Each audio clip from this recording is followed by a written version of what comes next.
శ్రీకాకుళం జిల్లాలో అక్రమ ఇసుక రవాణాదారులు పెట్టరేగిపోతున్నారు. గారమండలంలోని వంశధార నది గర్భం నుంచి అక్రమంగా ఇసుకను తరలిస్తున్న లారీలను పోలీసులు స్వాధీనం చేసుకుని స్టేషన్కు తరలించారు.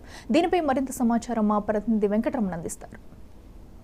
అక్రమ ఇసుక అయితే యథేచ్ఛగా కొనసాగుతుందని చెప్పొచ్చు. శ్రీకాకుళం జిల్లాలో అతి చెరువులో ఉన్న నౌపాడ, అదేవిధంగా ఒరిస్సా ప్రాంతాల నుంచి కూడా రోజుకి వందలాది అక్రమ ఇసుక తరలింపు అయితే చేస్తున్నారు. అయితే దీనికి శ్రీకాకుళం రూరల్ పోలీస్ స్టేషన్ అయితే దీనికి అడ్డుకట్టేసే ప్రయత్నం అయితే చేస్తారని చెప్పొచ్చు. మన ప్రస్తుతానికి విజువల్స్ రూపంలో చూడొచ్చు.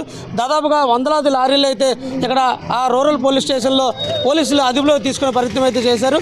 ఇంకా చాలా లారీలు అయితే ఇంకా అక్రమంగా తరలిపోయే పరిస్థితి కూడా కనిపిస్తున్నాయి. అయితే దీనిపైన ప్రభుత్వం ఇప్పటికే చర్యలు అయితే తీసుకుంటుంది. శ్రీకాకుళం జిల్లాతో పాటు ఆంధ్రప్రదేశ్ రాష్ట్రం మొత్తం కూడా ఎక్కడ ఇసుక రీచ్లకు అయితే అనుమతి లేని నేపథ్యంలో ఇక్కడ దాదాపుగా వందలాది సంఖ్యలో లారీలు అయితే అక్రమంగా తరలిస్తుంటే దీనికి పోలీసులు అయితే దీనికి అడ్డుకట్టే ప్రయత్నం అయితే గట్టిగా చేస్తున్నారని చెప్పుకోవచ్చు. అయితే దాదాపుగా ఈ యొక్క ఒరిస్సా ఇచ్చాపురం నుంచి కూడా దాదాపుగా వందలాది లారీలు అయితే రోజుకి వైజాగ్ రాష్ట్ర వ్యాప్తంగా కూడా తరలిపోయే పరిస్థితి అయితే కనిపిస్తుంది. అయితే దీనికి ఎక్కడికక్కడ పోలీసులు అదుపు చేస్తున్నప్పుడు కూడా అక్రమార్కులు అయితే పేటెత్తిపోతున్న పరిస్థితి అయితే కనిపిస్తుంది. ఎందుకంటే పోలీసుల పైన కూడా ఆపితే వాళ్ళపైన లారీని కూడా దూసుకెళ్లే ప్రయత్నం అయితే ఇప్పటికే పోలీసులు అయితే చెప్పారు.